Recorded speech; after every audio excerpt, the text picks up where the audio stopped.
Okay, folks, it is live television, and we think we have Peter Brookes back with us now, former Deputy Assistant Secretary of Defense. I see him laughing, so I assume we have him from Heritage Foundation and, of course, retired Navy commander. Peter, thank you for hanging in there.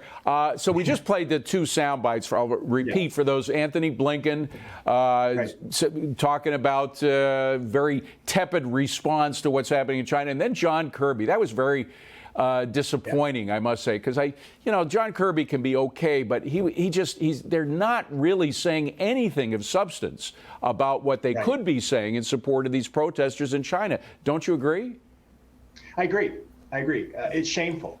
And I think back to President Biden's early in his term, his America's Back speech, right? In early February 2021 at the State Department, where he talked about foreign policy. This was his first major foreign policy address as president. And he talked about the fact that diplomacy is going to be the center of American foreign policy, and that focus was going to be democracy, human rights, and rule of law. Not saying anything at all about what is happening in China. 1 out of 8 people on this planet are Chinese.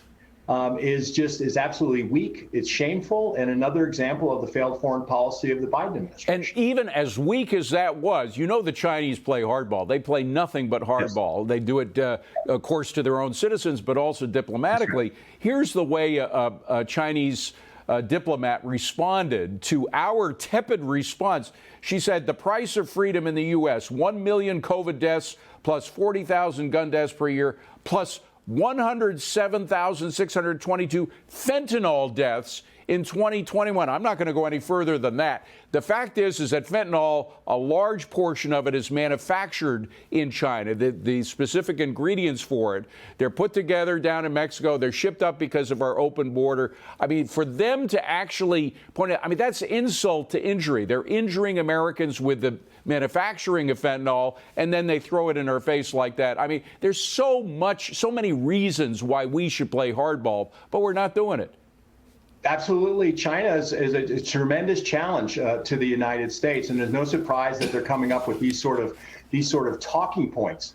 And remember, David, during these uprisings, these protests recently over their draconian zero COVID policy, they blamed foreign forces. Right? And nothing could be do with the Chinese Communist Party. Nothing could be have to do with the civil and political rights of these Chinese. Yeah. It's got to be foreign forces. It's others. Remember, they even said that foreign forces had introduced COVID into China. This is the problem with dealing with authoritarian states. China today is a surveillance state. They're going to be running down these people who were involved in these protests in the days to come. In fact, they already are. Through the use of cell phone data and message apps and social media. They say that China today, David, has half of the world's surveillance cameras, and they use those for public security purposes and to support the Chinese Communist Party and its political agenda. Well, some people say, so what could we do? Well, you saw what Ronald Reagan did in terms of the changeover from the old Soviet Union, the demise of the Soviet Union. So much of that had to do, of course, there was stuff behind the scenes that the CIA was doing with solidarity. I understand all that. But there were some flat-out statements. Mr. Gorbachev, tear down this wall. There were real specifics that came out of the Reagan administration. We could, if we had the right leader in the White House, we could do the same, right? Yeah, peace through strength. You have to have strong declaratory policy. You have to speak out. Who's going to speak out for democracy and human rights and rule of law if it's not the United States? Yeah. And this is critically important. There are people out there waiting for the words that we're saying. And the same was true during the Cold War. Think about how much comfort and hope it gave to the people of behind the Iron Curtain when people like Ronald Reagan spoke out and told Gorbachev to tear down this wall. Huge. We have to use the instruments of national policy to protect and advance an American interests. And we do not want a world dominated by the Chinese and the Chinese Communist Party and its ideology. I got to run, Peter, but one final point. I brought this up last night with General Keane. Kevin McCarthy wants to remove Eric Swalwell from very sensitive committees that he happens to be on right now, including the Intel Committee, where he's privy to all kinds of classified stuff because he was having an affair with a Chinese spy. Do you think that makes sense? Do you think that he will be able to do that?